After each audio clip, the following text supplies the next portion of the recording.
Oh, so many people get this wrong, and I'm blaming the movies. I'm blaming the movies. I'm blaming society. I'm blaming media. What is your role in your relationship? I'm not talking about just starting off dating. No, I'm talking about your relationship. Who is doing what? Today, we're going to get into it, okay? So stay with me and listen up, Buttercup. So, a lot of times, society, books, movies, media, your mama, your grandmama will tell you this is what you're supposed to do in a relationship. And it comes down to little duties and tasks of things, right? Dividing things up in the household. Who's going to do? Well, the guy in the relationship, and I'm talking about heterosexual couples, the guy in the relationship or the one with the masculine energy coming forward, he's the one that should be taking out the trash. He should be handy. He should know how to build a house. He should know how to fix all the things. He should be providing. He should be protecting. He should be yada, yada, yada, yada. The woman should know how to clean. She should know how to cook. All of these are what? They have started to become different societal norms based on generations and different decades of how we've lived our life. But now here we are. We are in this world where things may not look as they used to, and now getting more comfortable with where we are now in society. I always forget to tell you to subscribe. Guys, every video we're getting more subscribers. So do not forget to subscribe. Hello, beautiful people. I am Dani Wigfall, your go-to relationship coach. I also happen to be a mental health therapist, creative artist, wife, mom, yada, yada, that list goes on. I'm not getting into that list. Today, we are talking about stereotypical gender roles in a relationship. And I just want to throw all the stereotypes out the door, okay? Because we are feeling the need to live up to these standards that maybe they shouldn't be the standards in your relationship with this person. So, what do I mean by that? If, let's say, it is a stereotype for men to take out the trash or fix things around the house, well, you may have a partner where that's not his strength. That actually might be your strength, but it doesn't fit into those gender norms, right? So being able to be okay breaking those society gender norms for your relationship. I think so many times we get caught up in these norms that society has put on us. The guy should do this, the girl should do this. If you're in this energy, you should do that. No, you are a person. You're going to come with different strengths based on your talents, your skills, your experiences, your exposure, a lot of different things, right? And we can't fault the other person because they may not have that, or they may have way more of something that may seem, let's say, if he is a male, he may have something that may seem more traditionally a woman's role. Like he may be amazing at cooking, he may be particular and really great at cleaning, he may be amazing with kids. And so now we start to fault the other person because why aren't you showing up in this way? No, no, no. We have to stop with these gender norms because it's destroying our perspectives. It's destroying our relationships. It's destroying our confidence. It's destroying how we really see our partner. So instead of appreciating how this person was born, created, gifted, skilled, exposed to, now we're diminishing this person because they don't have these stereotypical things that every person should have in this type of relationship. Or the same vice versa. If men do that to women, well, you need to cook, you need to do that, you need to da da da da. Now, some things are going to be culture related, okay? Some things are going to be culture related. If you want someone that is within your culture and follows those cultural norms, that's something that happens during the dating phase, not the relationship phase, okay? We're now in the relationship phase, so things look a little different here. So, when it comes to those stereotypes, I really want you to erase. Erase as much as you can. And now you two set the script for you two. So lay out both of you. You come with what are my strengths? And we can start with, let's say, household things. What are my strengths? What are things I'm good with? Or what are things I'm particular about? Because you may not necessarily be good with it, but you might be particular about it. Let's say doing laundry. That might be something you might be particular about. Folding clothes might be something you're particular about. How things are fixed might be something you're particular about. So if it's things you're more particular about or want it a certain way, I suggest that you maybe oversee or take over. And when I say oversee, I don't mean you watching the other person do it. No, that means you take over control of leading on whatever that task may be or whatever it is. Um, and going through your strengths. Okay, is a strength of mine? Is it easier for me to do this than it is for that other person to do it? And I want you to start laying out, and it could be task by task, thing by thing. It could even come to like planning out certain dates, or you plan out these type of dates, I plan out these type of dates. It can be like that as well. It doesn't have to be household things, but for the sake of this video, we'll keep it with household things, like finances or budgeting or things like that. Like, is there one person that might be better at organizing the budget, making sure things look a certain way? Is there someone that might be better at, okay, keeping up with the budget along the way? How are we doing? How are we tracking? Or is that the same person? Really going through these roles and not leaving it up to society to decide those roles for you. Now, if they happen to fit for you and that's something that you like, you feel good about, you really feel good about it, not just because it's been ingrained in us for so long, but you really feel good, like, I love it when he takes out the trash. Not because it's that societal norm, but it might just be something that you like. And that's okay too. It's okay if it matches, but I want you to be intentional about the things that you're doing and who's taking over what, who's doing what. And it's not just this person needs to fit this mold because that's what society has told me, or this person needs to fit this mold because that's what culture has told me, right? Really seeing the person goes deeper than them living up to these standards, right? Sometimes also in relationships, you get to a point where someone may not have capacity for things that they used to do very well. So transitions need to happen. And this is where the other person in the relationship starts to help out a little bit more, or we find people that can support us in these areas or can help out in these areas. Because just because you have the capacity, let's say year 2 in the relationship, doesn't mean year 15 you'll have that same capacity. Life looks different. Things happen. People have health issues, or there's a lot of things that can just come into play from year 2 to year 15, or even year 2 to year 3. So keep in mind your capacity. Are you at capacity with things? And this comes from a self-awareness. Self-awareness is so important in relationships, and also not just knowing it for yourself, but being able to communicate that to your partner. Hey, I'm overwhelmed right now. I have a lot on my plate. Is there any way or other ways we can get this done? And so it might look like outsourcing. May look like hiring support. It may look like, hey, I need to take care of myself emotionally, so I'm going to see a therapist so then I can, function at the rate that I want to function at. Or, hey, I don't know how to do this certain thing at work, so I'm getting some outside training. So I don't have the capacity to, let's say, if it was, sweeping the floors or something like that. Sweeping the floors and making sure the house is spick and span every Saturday because now I'm doing all of these things. So also be aware of capacity levels start to shift. That's okay. We're human. There's one thing that's constant is we're change. Change is happening. But we have to be able to be flexible with our partners, but also honor their strengths, but also honor their weaknesses as well too. We want to support them in those weaknesses or challenging areas versus like, I hate this. We're faulting them or we're throwing daggers at like areas maybe they're not so strong in. So be mindful of that. But my main key thing with this video is do not fall victim of having to live by societal gender norms of what you should be doing, because it's so limiting, and it can cause you to ruin something that could have been potentially a beautiful thing just because it doesn't fit what society says is acceptable for men and women. So I want you guys, as a couple, one partner, what are your strengths?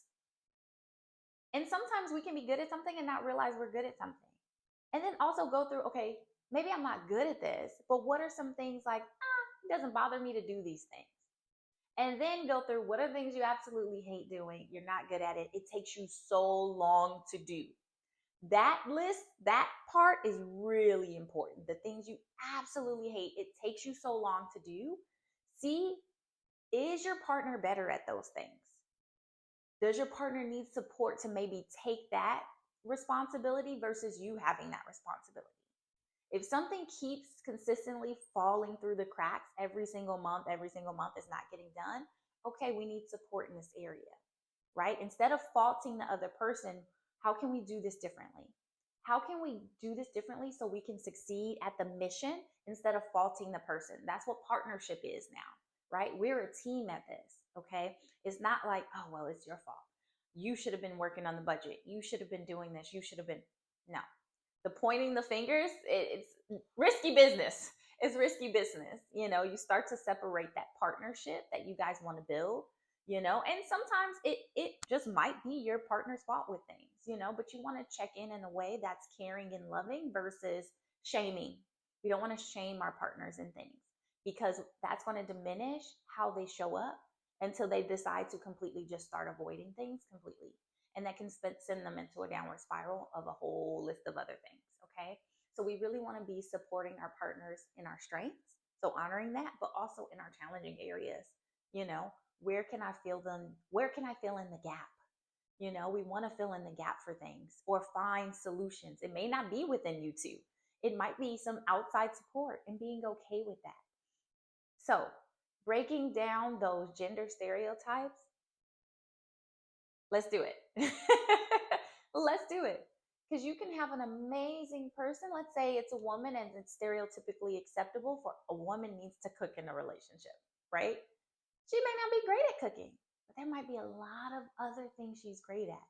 And you could be faulting her because, oh, she doesn't know how to cook. She doesn't know how to cook. So that's the main thing that you're going to hold on to. Why? The brain likes to hold on to the negative more than it likes to hold on to the positive. So we're constantly faulting her for not cooking, but then we're not even seeing all the things that she is amazing at and that she is doing. We're steadily faulting her for something. Who said, if you know how to cook well, why not just do it? If you don't, okay, let's do this together. Let's figure this out together. Maybe you tackle some sometime, maybe I tackle some sometimes, instead of just faulting one person or living up to a standard that's not meant to be the standard in your relationship.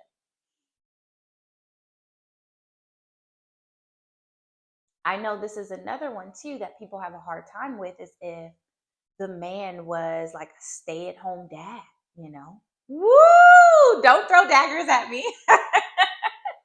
But if he was a stay-at-home dad and was doing all of the things to make sure the household was in order, which is like a 50 million jobs in itself, and let's say the woman was out working. Oh my goodness, how we just devalue that. But there's so much value in really just being able to, there's so much value in being able to do that. But because society doesn't see it as valuable, even though it may work very, very well for your relationship, now we start to diminish that person because, sorry, you don't fit the bill, which really is not fair. If it's working really well for your relationship, go with it. If it's not working, okay, let's adjust. Let's shift some things.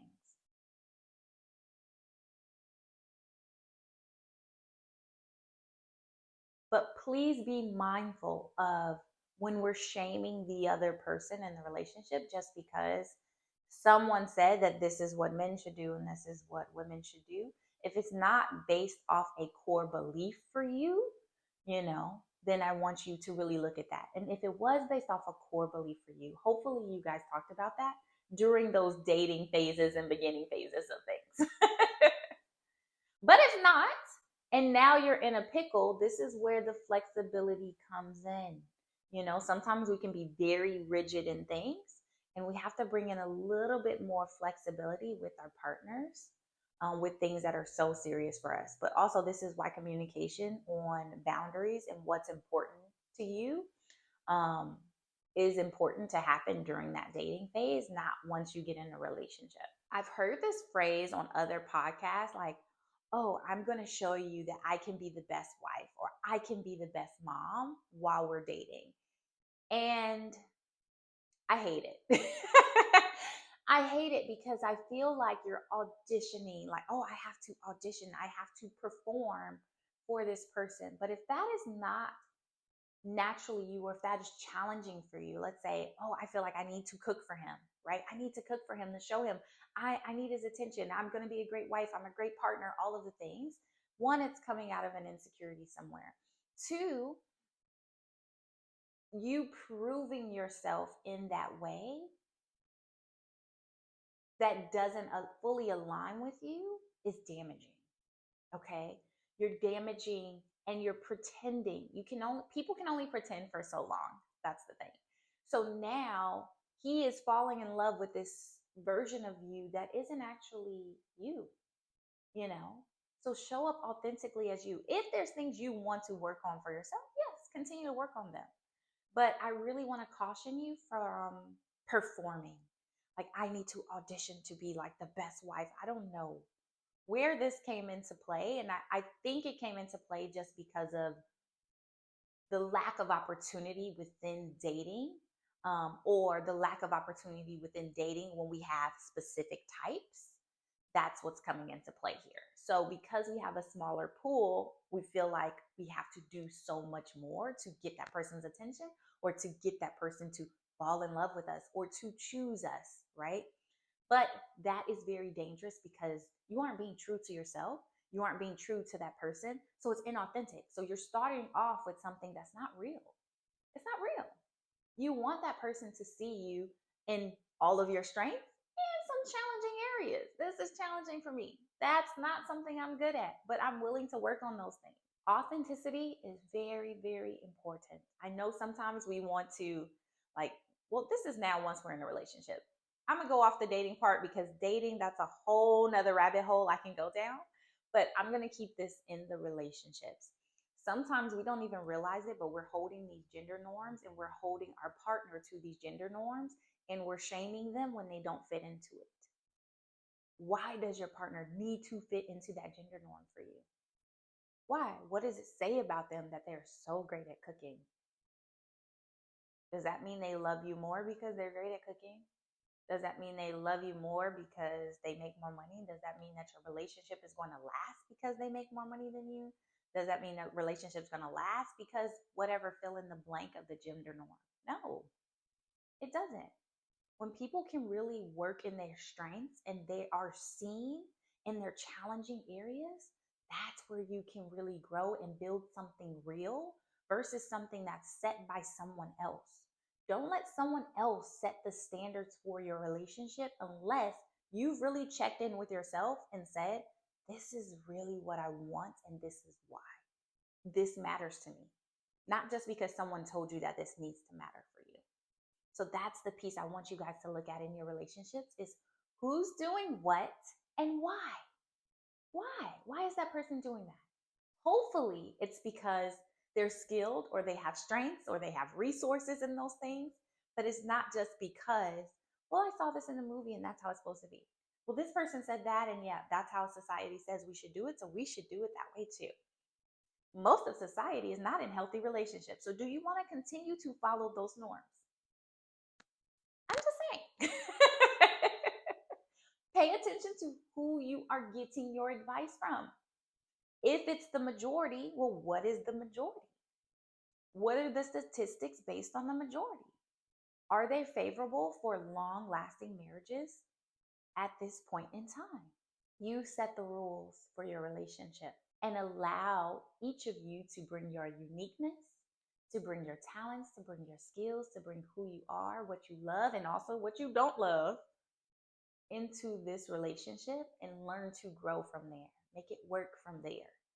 Challenge each other from there. And when I say challenge each other, that means finding outside supports if you need them, or helping hold each other accountable. It might be something that the partner is good at, but maybe they need some accountability to continue to work in it because it's not something they had to exercise before.